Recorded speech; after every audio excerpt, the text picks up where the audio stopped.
Bom dia, meus irmãos. As aulas continuam, mas as lições começam a ficar cada vez mais difíceis.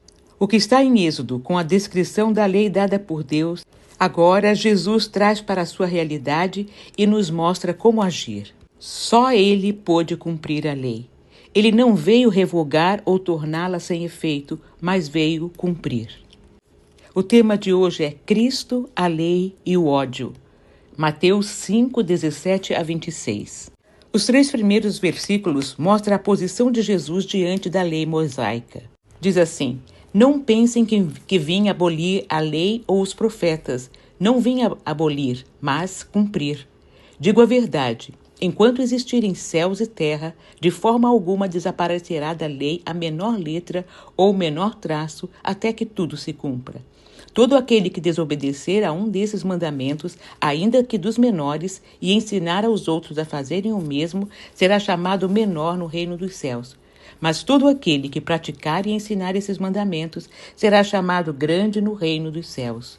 Pois eu digo que, se a justiça de vocês não for muito superior à dos fariseus e mestres da lei, de modo nenhum entrarão no reino dos céus.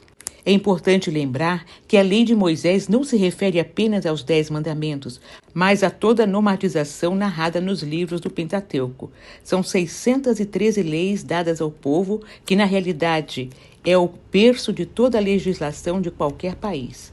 São 248 leis positivas e 365 leis negativas. Elas abrangem todas as áreas da vida humana. São normas de relacionamento para a saúde de qualquer sociedade. Jesus é acusado de violar a lei porque, por exemplo, curava aos sábados, como fez algumas vezes, e isso trazia grande tumulto entre os escribas e os fariseus.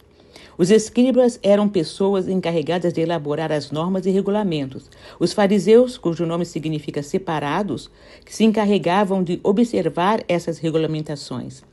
Tanto os escribas como os fariseus estavam como policiais da lei à procura de qualquer escorregadia de Jesus para denunciá-lo. Entretanto, o mestre vai além. Fez uma declaração com total autoridade sobre o seu ministério. Começa dizendo: não pensem. Como Jesus sabia o que aqueles doutores da lei estavam pensando? Ele não disse: ouvi dizer que vocês comentam. Mas vai direto ao assunto, sem rodeios. Ele não se desfaz da lei, mas reafirma o seu valor. O verbo traduzido por cumprir do grego significa literalmente encher. Jesus não estava revogando, mas enchendo de significado a lei do Antigo Testamento. Durante gerações, a lei era transmitida oralmente de pai para filho. Depois veio a escrita, que era feita à mão e não com a tecnologia que temos hoje. Ao copiar os textos, em algumas situações, poderia passar uma letra ou sinal que não estava no texto original. Daí a expressão de Jesus quando no versículo 18 ele declara: até que os céus e terra passem, nenhum i ou tio jamais passará da lei, até que tudo se cumpra. O i era a menor letra do alfabeto grego e o tio, provavelmente um pequeno traço que formava parte de uma letra hebraica. Importante notar que Jesus chama a atenção de detalhes tanto da língua grega quanto da hebraica, ambas produtoras de toda a escrita bíblica. Jesus chama a atenção de que tudo o que foi profetizado acontecerá. A lei vai ser cumprida para espanto dos doutores da lei. Versículo 21. Vocês ouviram o que foi dito aos seus antepassados: não matarás, e quem matar estará sujeito a julgamento. Mas eu digo a vocês que qualquer que se irá contra seu irmão estará sujeito a julgamento. Também qualquer que disser a seu irmão, raca, será levado ao tribunal. E qualquer que disser, louco, corre o risco de ir para o fogo do inferno. No versículo 19, Jesus chama a atenção de que a lei está posta e não tem como modificá-la. E pior ainda, não podemos violar qualquer mandamento e ainda ensinar outras pessoas. Este texto nos mostra a responsabilidade da liderança quando lê a palavra e ensina ao povo. Jesus condena aqueles que pegam um texto fora de contexto para pretexto. Dão a sua própria interpretação que pode levar seus liderados a se desviarem da fé. O perigo que Jesus nos chama a atenção é quanto ao legalismo. Pessoas legalistas assumem o lugar de autoridade e sua grande arma é a manipulação das regras e ensinamentos com o propósito de obter controle ilegítimo. O legalista se agarra à lei em detrimento da graça. Dá mais valor à letra do que ao espírito. O legalista gosta de apontar os erros dos outros enquanto esconde os seus. Precisamos ter a lei, os princípios e a graça, senão estaremos agindo que nem o irmão mais velho na parábola do filho pródigo, pura inveja. A graça significa receber o que não merecemos, e a misericórdia é não receber o que merecemos. Jesus veio cumprir a lei porque é impossível a qualquer ser humano fazê-lo de maneira íntegra. Nos versículos 21 e 22, Jesus vai destacando as leis, mas dando um sentido mais profundo. Passa do geral para o particular. Quando a lei diz, não matarás, qualquer judeu entendia que era derramar sangue de alguém. Mas aqui Jesus vai além e usa a expressão eu, porém, vos digo, e cita 3 ações que normalmente se faz com as penalidades. Irar-se contra o irmão é sujeito a julgamento. Proferir insulto, julgamento de tribunal. Chamar de tolo, sujeito ao fogo do inferno. Para Jesus, a proibição não era só tirar a vida do outro, mas também como tratamos as pessoas. Vejamos cada situação. Na primeira ele fala sobre o ódio. Ódio é a aversão intensa motivada pela raiva ou injúria sofrida.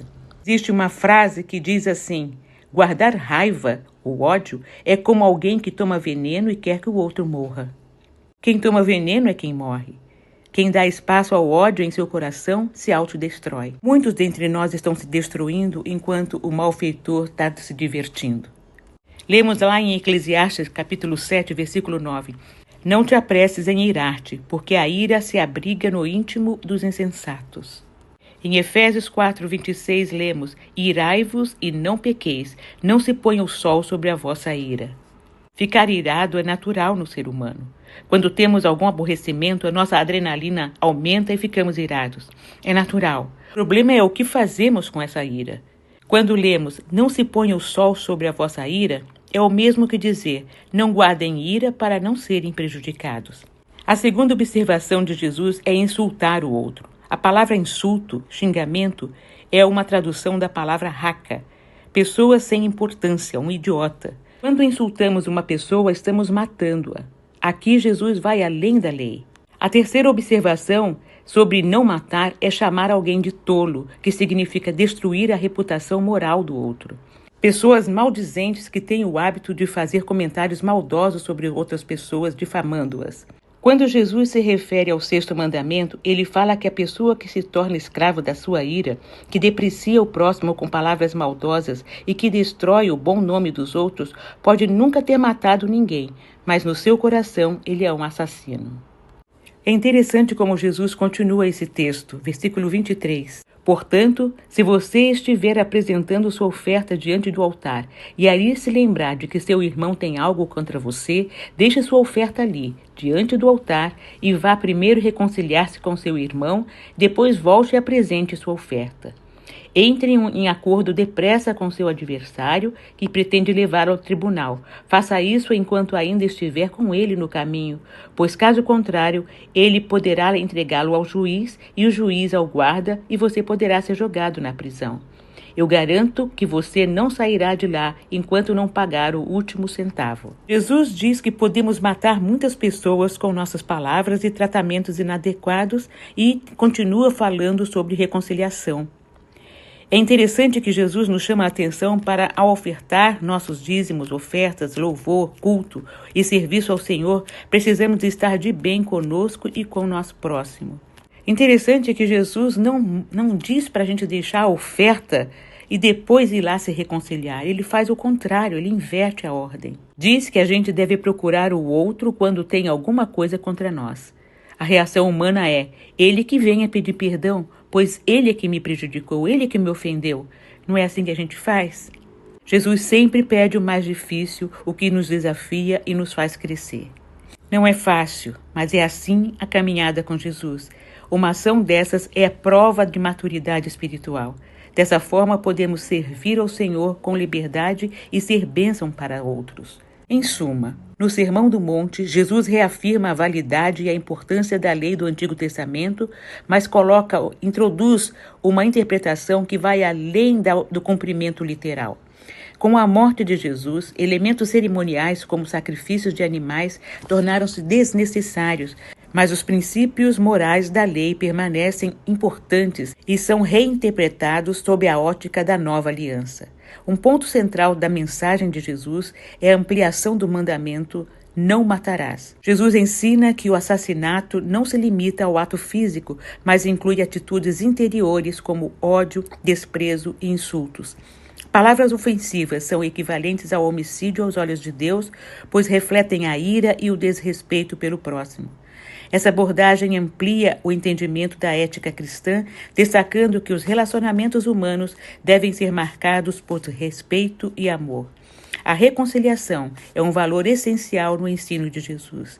Ele enfatiza que, antes mesmo de oferecer adoração a Deus, o cristão deve buscar resolver conflitos e restaurar relacionamentos quebrados. Essa urgência demonstra que um coração reconciliado é indispensável para uma vida espiritual saudável.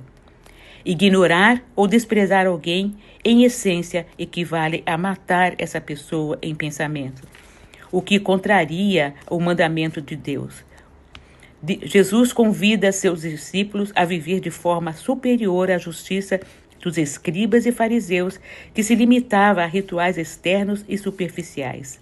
Ao compreender a lei à luz do ensino de Jesus, o cristão é desafiado a aplicar seus princípios em todas as áreas da vida. Isto envolve amar o próximo, reconciliar-se rapidamente com aqueles com quem a gente se desentendeu e construir relacionamentos fundamentados na graça de Deus. O ensino de Jesus no Sermão do Monte é uma convocação para que cada cristão viva uma vida marcada por amor, perdão e santidade. A ética de Cristo não é apenas uma teoria, mas uma prática diária que transforma tanto quem a vive quanto aqueles ao seu redor. Jesus está constantemente ensinando o seu novo mandamento, que é o amor. Amar ao próximo como a si mesmo é o lema de todos os discursos de Jesus. Ele ensina que os seus seguidores devem sempre amar o outro, por isso, quem se ira contra o seu irmão comete pecado. No amor, não há lugar para a ira.